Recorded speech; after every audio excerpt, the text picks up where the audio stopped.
ಇವ್ರು ಕೊಟ್ಟರೆ ಬಂಗಾರ ಪಟ್ಟೆ ಇರ್ತೈತಾ ಇಲ್ಲಾಂದರೆ ಮಾರ್ಕ್ ಅಂತಾರ, ಈ ಥರ ಎಲ್ಲ ಯೋಚನೆ ಮಾಡಿದ್ದಾರೆ. ಸಚಿವ ಸಂಪುಟದಲ್ಲಿನೂ ಶೂನ್ಯನೇ, ಉಸ್ತುವಾರಿ ಸಚಿವರು ಮಾಡೋದ್ರಲ್ಲಿನೂ ಶೂನ್ಯನೇ ಆಗಿರೋದ್ರಿಂದ ನಮ್ಮ ಕೋಲಾರ ಮತ್ತು ಚಿಕ್ಕಬಳ್ಳಾಪುರ ಜಿಲ್ಲೆಯಲ್ಲಿ ಅಭಿವೃದ್ಧಿ ಶೂನ್ಯ ಆಗಿದೆ.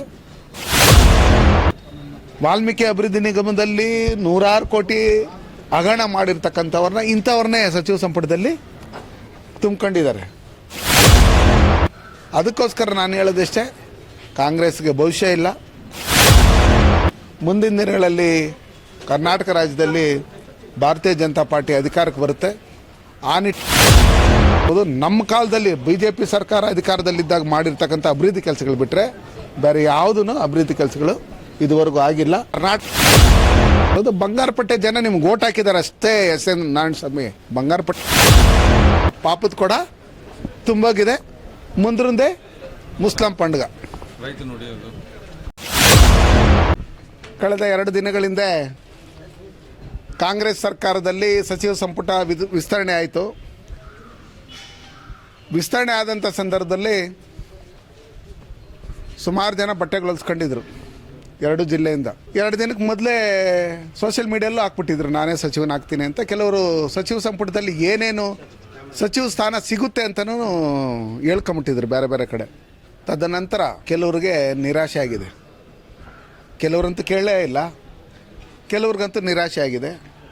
ಯಾಕಂದರೆ ಇವ್ರು ಏನೇನು ಎತ್ತ ಅನ್ನೋ ಲೆಕ್ಕಾಚಾರದಲ್ಲಿ ಅವ್ರ ಹೈಕಮಾಂಡ್ ಗೊತ್ತಿರೋದ್ರಿಂದ ಇವ್ರು ಕೊಟ್ಟರೆ ಬಂಗಾರಪಟ್ಟೆ ಇರ್ತೈತಾ ಇಲ್ಲಾಂದರೆ ಮಾರ್ಕ್ ಅಂತಾರ, ಈ ಥರ ಎಲ್ಲ ಯೋಚನೆ ಮಾಡಿದ್ದಾರೆ. ಈ ಥರ ಎಲ್ಲ ಯೋಚನೆ ಮಾಡಿ ಈಗಲೇ ಇಷ್ಟೊಂದು ಕೇಸ್ಗಳಿದ್ದಾವೆ, ಈಗಲೇ ಇಷ್ಟೊಂದು ಸರ್ಕಾರಿ ಜಮೀನುಗಳು ಇನ್ನೊಂದು ಮತ್ತೊಂದು ಒತ್ತುವರಿ ಮಾಡ್ಕೊಂಡಿದ್ದಾರೆ. ಈಗಲೇ ತಾಲೂಕುಗಳಲ್ಲಿ ಕೆಲವು ಕಾಂಗ್ರೆಸ್ ಶಾಸಕರುಗಳ ಮೇಲೆ ಭೂ ಕಬಳಿಕೆ ಇನ್ನೊಂದು ಮತ್ತೊಂದು ಅಕ್ರಮ ದಾಖಲೆಗಳನ್ನು ಸೃಷ್ಟಿ ಮಾಡಿರ್ತಕ್ಕಂಥದ್ದು ಇದೆಲ್ಲ ಇರ್ತಕ್ಕಂಥ ಸಂದರ್ಭದಲ್ಲಿ ಅವರೆಲ್ಲ ಕ್ಲೀನ್ ಶೀಟ್ ತಗೊಂಬಂದಿದ್ದು ಆದಮೇಲೆ ಮಾಡ್ತಾರೇನೋ ಅನ್ನೋ ಲೆಕ್ಕಾಚಾರದಲ್ಲಿ ನಾವು ಅಂದ್ಕೊಂಡಿದ್ದೀರಿ. ಆದರೂ ನಮ್ಮಲ್ಲಿ ಕೆಲವರು ಒಳ್ಳೆಯವರು ಇದ್ದರು. ನಮ್ಮ ತಾಲೂಕಿಗೆ ನಮ್ಮ ಜಿಲ್ಲೆಗೆ ಪ್ರಾಮುಖ್ಯತೆ ಕೊಡಬೇಕಾಗಿತ್ತು. ಈ ಪ್ರಾಮುಖ್ಯತೆನೆಲ್ಲ ಒಬ್ಬರೇ ಅದನ್ನೆಲ್ಲ ಕಸ್ಕೊಂಡ್ರು ಅನ್ನೋ ಲೆಕ್ಕಾಚಾರದಲ್ಲಿ ಕೆಲವರು ಇವರೆಲ್ಲ ಹೇಳ್ತಾ ಇದ್ದಾರೆ. ಯಾಕಂದರೆ ಇವರು ಬೇಕಂದ ಕಾಲುಗಳು ಇಟ್ಕೊಂತಾರೆ, ಬೇಡ ಅಂದ ಕಾಲು ಎಳಿತಾರೆ, ಇವನ್ನೆಲ್ಲ ಮಾಡ್ತಾ ಇರ್ತಾರೆ. ಅದನ್ನೆಲ್ಲ ಅವರು ಸುಮಾರು ಒಂದು 7 ಬಾರಿ ಸಂಸದರಾಗಿ ಇವ್ರನ್ನೆಲ್ಲ ನೋಡಿರ್ತಾರೆ. ಹೊಸ್ದಾಗಿ ಹೋಗಿ ಕಾಲು ಇಟ್ಕೊಂಬಿಟ್ರೆ ಮಾಡಿಬಿಡ್ತಾರ. ಹಂಗಾಗಿ ನಮ್ಮ ಕೋಲಾರ ಮತ್ತು ಚಿಕ್ಕಬಳ್ಳಾಪುರ ಜಿಲ್ಲೆನ ಇವರು ಯಾವುದೇ ಕಾರಣಕ್ಕೂ ಲೆಕ್ಕಕ್ಕೆ ಇಟ್ಕೊಂಡಿಲ್ಲ.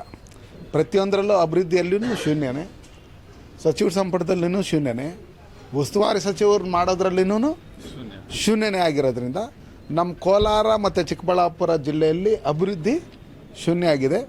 ಅದಕ್ಕೋಸ್ಕರ ನಾನು ಹೇಳೋದಿಷ್ಟೇ, ನಿಮ್ಮಲ್ಲಿ ಕಾಂಗ್ರೆಸ್ಸಲ್ಲಿ ಏನು ನಡೀತಾ ಇದೆ ಅದನ್ನೆಲ್ಲ ನೀವೆಲ್ಲ ನೋಡ್ತಾ ಇದ್ದೀರಿ ಶಾಸಕರುಗಳು.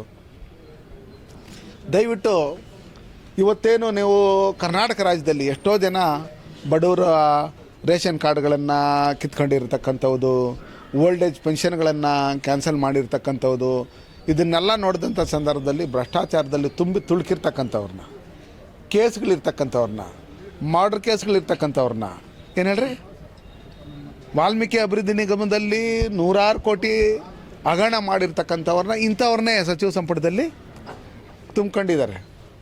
ಅದಕ್ಕೋಸ್ಕರ ನಾನು ಹೇಳೋದಿಷ್ಟೇ, ಕಾಂಗ್ರೆಸ್ಗೆ ಭವಿಷ್ಯ ಇಲ್ಲ. ಮುಂದಿನ ದಿನಗಳಲ್ಲಿ ಕರ್ನಾಟಕ ರಾಜ್ಯದಲ್ಲಿ ಭಾರತೀಯ ಜನತಾ ಪಾರ್ಟಿ ಅಧಿಕಾರಕ್ಕೆ ಬರುತ್ತೆ.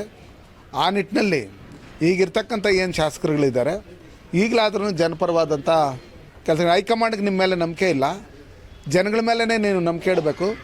ಓಟ್ ಹಾಕಿರೋಂಥ ಜನಕ್ಕೆ ನ್ಯಾಯ ಕೊಡೋಂಥ ಕೆಲಸನ ನಾವು ಎಲ್ಲರೂ ಸೇರಿ ಮಾಡಬೇಕು. ಚುನಾವಣೆ ಬಂದಾಗ ನೋಡೋಣ ನಿಮ್ಮ ಸರ್ಟಿಫಿಕೇಟ್ ಯಾವ ಥರ ಇದೆ, A+ ಇದೆಯಾ, C ಕ್ಯಾಟಗಿರಿಯಲ್ಲಿದೆ ಅಂತ ನೋಡ್ಕೊಂಡು ಮುಂದಿನ ದಿನಗಳಲ್ಲಿ ನಾವು ಚುನಾವಣೆಯನ್ನು ಎದುರಿಸೋಣ. ಈಗ ನಮ್ಮ ಕೋಲಾರ ಜಿಲ್ಲೆಗೆ ಕಾಂಗ್ರೆಸ್ ಸರ್ಕಾರ ಬಂದಿದ್ದಾದಮೇಲೆ ಒಟ್ಟಾರೆ ಕೋಲಾರ ಮತ್ತು ಚಿಕ್ಕಬಳ್ಳಾಪುರ ಜಿಲ್ಲೆಗೆ ಹೆಚ್ಚಿನ ಮೋಸ ಮಾಡಿರ್ತಕ್ಕಂಥದ್ದು ನಮ್ಮ ಕಾಲದಲ್ಲಿ BJP ಸರ್ಕಾರ ಅಧಿಕಾರದಲ್ಲಿದ್ದಾಗ ಮಾಡಿರ್ತಕ್ಕಂಥ ಅಭಿವೃದ್ಧಿ ಕೆಲಸಗಳು ಬಿಟ್ಟರೆ ಬೇರೆ ಯಾವುದೂ ಅಭಿವೃದ್ಧಿ ಕೆಲಸಗಳು ಇದುವರೆಗೂ ಆಗಿಲ್ಲ. ಕರ್ನಾಟಕ ಬಂದ್ ಮಾಡ್ಕೊಂಡ್ರೂ ಏನು ಮಾಡಲ್ಲ ಇವ್ರನ್ನ. ಏನು ಹೇಳ್ರಿ, ಬಂಗಾರಪಟ್ಟೆನ ಬಂದ್ ಮಾಡಬೇಕಾಗಿರೋದು ನಾವು. ಯಾಕಂದರೆ ಅಲ್ಲಿ ನಡೀತಾ ಇರ್ತಕ್ಕಂಥ ಭ್ರಷ್ಟಾಚಾರ ಇನ್ನೊಂದು ಮತ್ತೊಂದು ಅಕ್ರಮಗಳು ಇವೆಲ್ಲ ತುಂಬಿ ತುಳುಕ್ತಾ ಇದೆ. ಜನಗಳು ಬೇಸತ್ತು ತೆಗಿದ್ದಾರೆ ಬಂಗಾರಪಟ್ಟೆಯಲ್ಲಿ.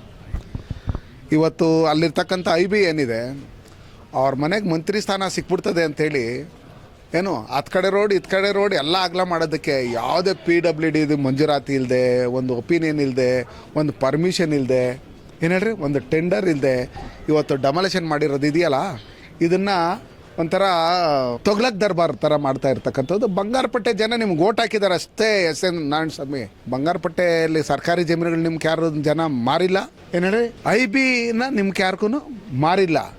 ನೀವು ಅಭಿವೃದ್ಧಿ ಕೆಲಸಗಳು ಮಾಡೋಂಥ ಸಂದರ್ಭದಲ್ಲಿ ಸರ್ಕಾರದಿಂದ ಕಾನೂನು ರೀತಿಯಲ್ಲಿ ಯಾವ ರೀತಿ ಮಾಡಬೇಕು, ಪರ್ಮಿಷನ್ ತಗೊಂಡು ಒಂದು ಹಳೆ ಬಿಲ್ಡಿಂಗ್ ಬಿದ್ದೋತೈತೆ ಅನ್ನೋ ಲೆಕ್ಕಾಚಾರದಲ್ಲಿ ಬಂದಾಗ ಸ್ಕೂಲ್ ಬಿಲ್ಡಿಂಗ್ ಅಂದರೆ ಅದನ್ನು ಡೆಮಾಲಿಷನ್ ಮಾಡೋಕ್ಕೆ ತಿಂಗಳುಗಳಾಗುತ್ತೆ. ಅರ್ಥ ಆಯ್ತಾ? ಇವತ್ತು ಇವರು SN ಸಿಟಿಯಲ್ಲಿ ಮತ್ತು ಗಾಲ್ಫಲ್ಲಿ ಬೇರೆ ಬೇರೆ ಕಡೆ ರೆಸಾರ್ಟಲ್ಲಿ ಹೋಟ್ಲುಗಳು, ಬಿರಿಯಾನಿ ಅಂಗಡಿಗಳು ಓಪನ್ ಮಾಡ್ಕೊಂಡು ಇವತ್ತು ರಸ್ತೆಯಲ್ಲಿರ್ತಕ್ಕಂಥ ಎಲ್ಲ ಅಂಗಡಿಗಳನ್ನು, ಹೋಟ್ಲುಗಳನ್ನು ತೆರವುಗೊಳಿಸೋಂಥ ಕೆಲಸಗಳನ್ನು ನೀವು ಮಾಡ್ತಾಯಿದ್ದೀರಿ. ಅದಕ್ಕೋಸ್ಕರ ನಿಮ್ಮ ಪಾಪದ ಕೊಡ ತುಂಬೋಗಿದೆ. ಮುಂದೆ ಮುಸ್ಲಿಂ ಪಂಡುಗ. ಎಲ್ಲರಿಗೂ ನಮಸ್ಕಾರ.